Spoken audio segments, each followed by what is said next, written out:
तो भाई लोग कैसे हो आप सब। आज हम लोग बात करेंगे सोलो लेवलिंग के सीजन 2 के एपिसोड 11 के बारे में। और भाई साहब क्या ही घमासान खतरनाक एपिसोड था, मतलब मुझसे कुछ पूछो ही मत। सॉरी, मतलब पूछो ठीक है, लेकिन सच में भाई बहुत ही खतरनाक एपिसोड था। लिटरली मजा आ गया, मतलब गूज़बम्स आ रहे थे। और क्या ही बताऊं, हमारे एंड किंग के खतरनाक ऑरा, हमारे जीनू की लास्ट में जो एंट्री हुई उसमें आप लोग दुखी जरूर होगे मुझे पता है, बट छोड़ो, जो भी है वो भी है। एनिमेशन को लेके थोड़ा बहुत डिसअपॉइंट हूँ, बट चलता है। हम इंजॉय करने के लिए बैठे हैं, इंजॉय करते हैं सब लोग मिलके। और भाई साहब जो जो ऑरा मतलब इस एपिसोड में दिखा, ये सब देख के मुझे सिर्फ एक ही बात कहनी है, खत्म, टाटा, गुड बाय किया। चलो बिना टाइम वेस्ट करे हम एपिसोड 11 का फुल रिव्यू और एक्सप्लेनेशन स्टार्ट करते हैं। Let's go. तो जैसा हमने लास्ट एपिसोड में देखा, शिमिजो जिसको तुम लोगों ने अपना नया वाइफ बना लिया था, लिटरली बेचारी के हंसते हंसते ही गर्दन उड़ गया। तुम लोगों ने इतना प्यार दिया कि तुम लोगों के प्यार से वो मर ही गई बेचारी। और एंड किंग का फर्स्ट ऑरा हम लोग नोटिस करते हैं, भाई साहब क्या ही डरावना माहौल था। और उसके बाद ही फुजिशिमा को दिखाया जाता है, वो अपने स्वॉर्ड के साथ भागता है और बोलता है मैंने तुमको ढूंढ लिया। ये बोलते ही बेचारा मौत को ढूंढ के चला गया। भाई ये मतलब बहुत ही ब्रुटल लगा, मतलब हर किसी का गला शरीर से अलग है, बहुत ज़्यादा डरावना माहौल छाया हुआ था।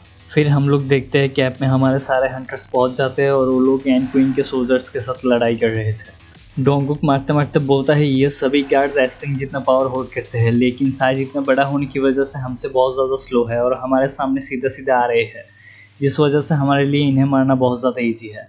और चाहिंग तो एक अलग ही लेवल पे चल रही थी। सच बोलूँ तो आज चाहिंग का मतलब शॉर्ट से कारनामे देख के मज़ा ही आ गया। फिर देखते हैं कि हमारे हंटर्स डिस्कस कर रहे होते हैं और बोलते हैं कि हम जिन गार्ड को मार रहे हैं ये क्वीन के गार्ड्स नहीं हैं। हमें जो भी जानकारी दी गई है उससे पता चलता है कि 2 पैर वाले एंट है और अभी तक हमने जिनको मारा है वो 4 पैर वाले थे। फिर सब लोग समझ जाते हैं और बोलते हैं कि हम जितना अंदर जाते रहेंगे उतना हमारे लिए खतरा बढ़ेगा।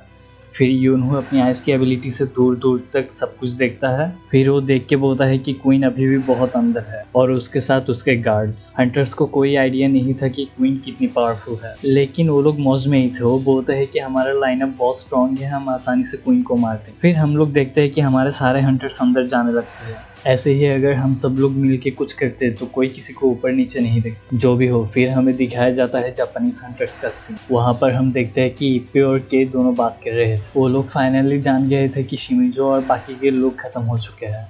फिर अचानक के को बहुत अजीब स्मेल आता है और वो कुछ फील कर रहा था, मतलब लिटरली उल्टी कर देता है। फिर वो अपनी आइस का पावर रिलीज करता है। देखने में तो बहुत बढ़िया लगा, पर उसके सामने एंकिंग आ जाता है और वो कुछ फील कर पाए इससे पहले ही वो भी खत्म हो जाता है। इतने सारे जापानीज हंटर्स आए थे और ज़्यादातर मर चुके हैं अभी तक। फिर हम देखते हैं कोरियन हंटर्स जो क्वीन तक फाइनली पहुंच गए थे और हम फाइनली देखते हैं हमारे हंटर्स और क्वीन की फाइट। और भाई फिर हम लोग देखते हैं हमारा आइस एंड लाइट मतलब चौजोंग का फायर का खेल। एक ही अटैक में बंदा बहुत सारे गार्ड को मार रहा था और हमें पहली बार यूनहू के इतना खतरनाक फॉर्म दिखाया गया है। यूनहू लिटरली बीस्ट बन जाता है, अपने दोनों हाथों से गार्ड को पटक पटक के मार रहा था, चीर रहा था। फिर हम देखते हैं ये फाइट पूरे वर्ल्ड में लाइव टेलीकास्ट हो रहा था और व्यूअर्स 80% प्लस हो गए थे। और हमें कैमरामैन दिखाया जाता है, बेचारा एक नॉर्मल इंसान होता है, कोई हंटर नहीं। फिर हमारा ब्यूंगो बोलता है तुझे मरना है क्या, डर नहीं लगता, ये है कैस्टिंग गेट, फाइट और भी इंटेंस होने वाली है। फिर कैमरामैन बेचारा डर के मारे बोलता है कि बिल्कुल नहीं, मुझे नहीं मरना। हम देखते हैं पूरी दुनिया देख रही थी हमारे हंटर्स की फाइट और सारे एस रैंक हंटर्स के एक साथ फाइट करना मजा भी आ रहा था देखने में। उसके बाद हम देखते हैं हमारे हंटर्स ने सभी गार्ड्स को मार दिया और सिर्फ क्वीन बची हुई है। क्वीन ने पहले ही पॉइजन रिलीज कर दिया, जिस वजह से हमारे हंटर्स को बहुत ज़्यादा परेशानी हो रही थी। लेकिन यहाँ पे हमारे हीलर बियोंगो सब संभाल लेता है और बोलता है कि यहाँ जब तक हूँ तुम लोगों को कुछ नहीं होगा। उसके बाद हमारे हंटर्स बिल्कुल एकदम से हंट मोड में चले जाते हैं और चारों तरफ से घेर लिया था, मतलब क्वीन को अच्छी तरह से पी रहे थे। क्वीन को लिटरली चारों तरफ से घेर लिया था। फायर अटैक हुआ, एरो अटैक हुआ, अटैक पे अटैक किए जा रहे थे हमारे हंटर्स। उसके बाद क्वीन भागने लगती है और बहुत सी अजीब सी चीखें दे रही थी। ये चीखें सुन के हमारा यूनहू बोलता है कि ये चीखें कुछ अजीब सी लग रही है, मतलब यूनहू नोटिस करता है और वो बोलता है कि ये मरने के वक्त की चीखें तो नहीं हो सकती। और भाई साहब इसके बाद चाहिंग ने जो कमाल दिखाया, मतलब क्या ही बोलूं, मज़ा आ गया उसका शॉट का खेल देख के। मतलब उसके शॉट से वो जो रिफ्लेक्सेस कर रही थी फास्ट, इतने फास्ट थे, पूरी बॉडी में स्लैश मारे जा रही थी, हर एक पैर में स्लैश मारते मारते आके जब ऊपर से वो एकदम फाइनल ब्लो दिया ना, मतलब देखने में क्या ही बोलूं, मतलब मज़ा आ गया पूरा। और चाहें कि इस लास्ट ब्लो के ज़रिए हम देखते हैं कि एंड क्वीन फाइनली डिफीट हो जाती है। हमारे हंटर्स ने एंड क्वीन को फाइनली मार दिया। इसके बाद हमें बाहर का सीन दिखाया जाता है, सब लोग बहुत खुश हो जाते हैं। हमारा बियोंगू तो बहुत ही खुश हो जाता है, उसने रिवेंज ले लिया ये सोच के। और हमारे चेयरमैन भी बहुत ज़्यादा खुश दिख रहे थे, बोल रहे थे कि हमने इस मिशन को कंप्लीट कर दिया। और अंदर हमारे हंटर्स भी बोल रहे थे कि हमने मेन बॉडी को ख़त्म कर दिया, अब धीरे धीरे सारे के सारे एंड्स ख़त्म हो जाएंगे। फिर से हमें बाहर का सीन दिखाया जाता है और हम देखते हैं कि जो ऑब्जर्विंग टीम थी वो नोटिस करती है कि सारे के सारे जो एंड्स थे चॉयजोंग के बैरियर तोड़ के कैप में जा रहे थे फिर से। और फिर हम देखते हैं हमारे हंटर्स और बाकी सब रियलाइज करते हैं कि क्वीन जो मरते वक्त चीखें दे रही थी अजीब सी, वो उसके मरने के लिए नहीं थी, वो सारे एंड्स को खबर पहुंचा रही थी कि वो मुसीबत में है। और भाई साहब इस चैप्टर का मेन हाईलाइट अभी से शुरू होगा। तो फाइनली अब हम देखते हैं कि हमारे हंटर्स अचानक एक अजीब सी पावरफुल प्रेजेंस फील करती है। उनको लिटरली बहुत ज़्यादा खतरनाक पावरफुल प्रेजेंस फील होता है, वो लोग महसूस कर पाते हैं। और उसके बाद ही फाइनली हम देखते हैं हमारी एंड किंग की एंट्री। एंड किंग के एंट्री के साथ साथ हम लोग देखते हैं सब लोग एकदम खड़े हुए थे, कोई हिल भी नहीं पा रहा था। वो लिटरली इमेंस ऑरा के साथ सबको पास करके एंड क्वीन के पास जाता है। मतलब लिटरली उसके प्रेजेंस से कोई हिल भी नहीं पा रहा था, कोई कुछ फील ही नहीं कर पा रहा था। और एंड किंग एंड क्वीन के पास जाते ही एंड क्वीन को मरा हुआ देख के बहुत ही खतरनाक रेज में चला जाता है। और भाई साहब फाइनली इसके साथ ही हम देखते हैं हमारे एंड किंग का फाइनल एनिमे वाला लुक। वैसे मैं थोड़ा सा डिसअपॉइंट हूँ, बट चलता है, कोई बात नहीं। हमारे एनिमेटर्स को बहुत ज़्यादा प्यार, कोई बात नहीं, चलता है। लेकिन अगर हम इसको मानवा और गेम से कंपेयर करें तो थोड़ा बहुत हमें निराश होना चाहिए, बट कोई बात नहीं, चलता है। और भाई साहब फिर भी एंड किंग का लुक इतना खतरनाक दिख रहा था, मतलब उसको देख के ही बहुत खतरा महसूस हो रहा था। फिर हम लोग देखते हैं हमारा एंड किंग सही में सारे एस रैंक हंटर्स को एक एक ब्लो में घायल कर रहा था, और चाहिन को भी एक ही ब्लो में एकदम मौत के दौर पे पहुंचा दिया। और तुम लोग जानते ही हो कि चाहिन भी बहुत ज़्यादा स्ट्रॉन्ग है, वो भी एक एस रैंक हंटर है। मतलब ये चींटी का राजा कुछ अलग ही मौज में था, ये अपनी दुनिया में खोया हुआ था। फिर एक एक करके सब हंटर्स को ये मार रहा था, और हम लोग देखते हैं कि चौजोंग अपना फायर अटैक यूज करने ही वाला था, पर वो कुछ रिएक्ट भी कर पाए इससे पहले ही उसकी छाती पूरा चीर के रख देता है, मतलब ब्लड ही ब्लड कर देता है। उसके बाद हमें डोंगुक दिखाया जाता है और हम देखते हैं कि वो अपनी शील्ड के साथ अपनी बॉडी बहुत ज़्यादा बड़ा कर लेता है, और चींटी के राजा को इससे कुछ फर्क ही नहीं पड़ता। मतलब वो लिटरली एक ही शॉट में उसके दोनों आर्म उड़ा देता है। जिस तरीके से हंटर्स को घायल किए जा रहा था, मतलब ब्लड बहला दिया पूरा। और फिर हम देखते हैं कि हमारा बियोंगुक हीलर इस आर्क में मेरा वन ऑफ द फेवरेट था।